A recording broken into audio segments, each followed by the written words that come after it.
ইমরান বিন বশির, জি মুমিনদের সবচেয়ে বড় যুক্তি হচ্ছে তুই ইসলামের পিছনে লাগস কে, নাকি কোরআনের সূরার মতো একটা সূরা বানিয়ে দেখা। তো আচ্ছা, কি উত্তরে কি বলবেন আপনি? হাজারটা বানাতে পারবো, কিন্তু বানালে ওরা পরে আমাকে মারতে চাইবে যে কেন বানালি কোরআনের মতো একটা সূরা। এটাই হয়। আমি এক্স্যাক্টলি। সংশয়.com-এ একটা এটা সূরা করোনা নামে একটা আর্টিকেল আছে। ওটা হ্যাঁ আমি হ্যাঁ পড়েছি, হ্যাঁ। একই ব্যাপার হয়েছে। কোন এক দেশের একজন লিখেছেন কোরআনের মতো একটা সূরা, দারুণ সূরা। খুবই বিস্ময়কর, হাস্যকর একটা ব্যাপার হলো, আমি যখন ইমাম ছিলাম, আমি একবার দেখলাম যে আসলে আমরা কেমন মুসলমান। আমি নামাজের মধ্যে সূরা করোনাটা পড়েছিলাম। আসিফ ভাই, আপনার কি মনে আছে সূরা করোনা? ভাই, মাগরিব নামাজের সময় আমি এই সূরাটা পড়েছিলাম। আমার খুব ইচ্ছে ছিল এটা নিয়ে একটা ভিডিও বানাবো, কিন্তু আমার আসলে ওই ইমামের সামনে ক্যামেরা রাখাটা বাংলাদেশে এটা একটু কঠিন ব্যাপার। তো আমি এই সূরাটা পড়েছিলাম, সূরা করোনা। এটা কোরআনের সূরা না। এই সূরা পড়ে আমি নামাজও পড়িয়েছিলাম, একটা আল্লাহর বান্দাও ধরতে পারে নাই। তো সিরিয়াসলি? হ্যাঁ, ও, দারুণ দারুণ।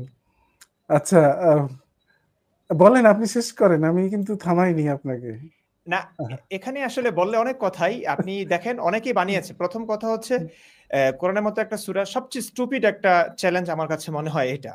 যে কোরআনের মতো একটা সূরা কেন বানাতে হবে? আপনি দেখুন, ইন্না আ'তাইনাকাল কাউসার ফাসল্লি লিরাব্বিকা ওয়ানহার ইন্না শানিআকা হুয়াল আবতার। এখানে কি আছে? একটা অদৃশ্যের সংবাদ আছে। ইন্না আ'তাইনাকাল কাউসার। নিশ্চয়ই আমি তোমাকে কাউসার দান করেছি। কাউসার কি? এই পৃথিবীর কেউ কি আছে এমন যে কাউসারকে দেখেছে হাউজে কাউসার? না। ফাসল্লি লিরাব্বিকা ওয়ানহার, সুতরাং আপনি নামাজ পড়ুন, সালাত আদায় করুন, ওয়ানহার এবং কোরবানি করুন, নাহর করুন। ইন্না শানিআকা হুয়াল আবতার। নিশ্চয়ই আপনার সমালোচক যারা আছে তারাই হচ্ছে লেজ কাটা, মানে নির্বংশ।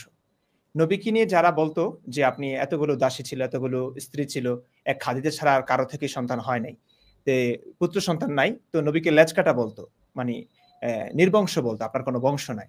এই কারণে মহাবিশ্বের আল্লাহ একটা সূরা নাজিল করেছেন, ইন্না শানিআকা হুয়াল আবতার। আপনার সমালোচক যারা আছে, আপনার নিন্দাকারী যারা আছে, তারাই হচ্ছে লেজ কাটা। তো এটা হাস্যকর না? তারা লেজ কাটা কিভাবে? তারা নির্বংশ কিভাবে? যারা সমালোচনা করেছে তাদের অনেকের বংশ ছিল। তো মানে এটা একটা হিংসাত্মক কথা ছাড়া কিছুই না। তো এমন সূরা আমি বাঙালি। এখন আমি কি আসলে আরবি সূরা বানাবো নাকি বাংলা সূরা বানাবো? যদি বলি আরবি যদি বানাই, তাহলে বলবো তো তোমার মাতৃভাষা তো আ বা আরবি না, বাংলা। বাংলাতে বানালে বলবে যে নবী তো বানিয়েছে আরবিতে, তুমি আরবি বানিয়ে দেখাও।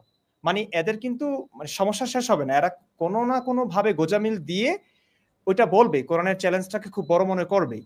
আপনি একদম নিখুঁত সুন্দর, আরো সুন্দর আপনি একটা সূরা বানান, তখন শেষ পর্যন্ত আপনার যেটা হবে, আপনি যদি ইসলামিক বাংলাদেশে থাকেন, আপনি সেই দেশে থাকতে পারবেন না, আপনাকে মারবার চেষ্টা করবে। শেষ পর্যন্ত ওদের ওটাই হচ্ছে, মানে ওরা ওখানেই আটকাবে আরকি, মৃত্যু পর্যন্ত। মানে একে মারতে হবে। তো ঠিক আছে, হ্যাঁ বুঝতে পারছি। এবার বলেন, কে বেশি ভণ্ড, মাহমুদুল্লাহ হুজুর নাকি বনিয়ামিন? মাহমুদুল্লাহ হুজুর আর বনিয়ামিন, আহ, কে বেশি দুজনেই বেশি ভণ্ড। ভণ্ড? বেশি দুইজনকে ভণ্ড নিয়ে যদি ভিডিও বলেন, বানাইছেন দেখলাম। ও আচ্ছা আচ্ছা, দেখুন কিছু হুজুর ভণ্ড না, কারণ আমিও তো হুজুর ছিলাম। তা আমি জানি, যখন বিশ্বাসটা ছিল তখন নবীর জন্য, ইসলামের জন্য হয়তো জীবন দিতে প্রস্তুত ছিলাম, জীবন নিব, জীবন দেব, হ্যাঁ। তখন এটাকে ভণ্ডামি না, ওটা হচ্ছে আমার একটা বিশ্বাস, যদিও খুব ভয়ঙ্কর একটা বিশ্বাস। সেই বিশ্বাস আমি বিশ্বাসী ছিলাম বলে হয়তো সেই বিশ্বাসের জন্য মরতে চেয়েছিলাম। কিন্তু কিছু মানুষ আছে যাদের কাছে এটা স্পষ্ট যে ইসলাম মিথ্যা, কোনোভাবে সত্য না। বনি আমিনের কথা যদি বলি, আমি তার অনেক ভিডিও দেখেছি।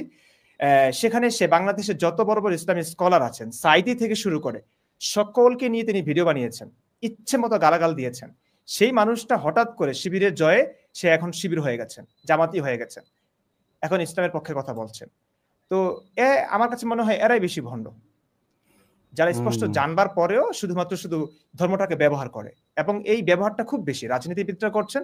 এই কারণেই ধর্ম টিকে আছে আমার কাছে মনে হয়। কারণ ওরা ইচ্ছে করলেই, ওরা ওদের অবস্থান থেকে চাইলেই বলতে পারে সত্য কথাগুলো। এমন তো না যে বনি আমিন কিছু বললে ওকে মারতে পারবে না, হয়তো তার ভিউজ কমে যাবে। তো এরা সৎ না আর কি, অসৎ।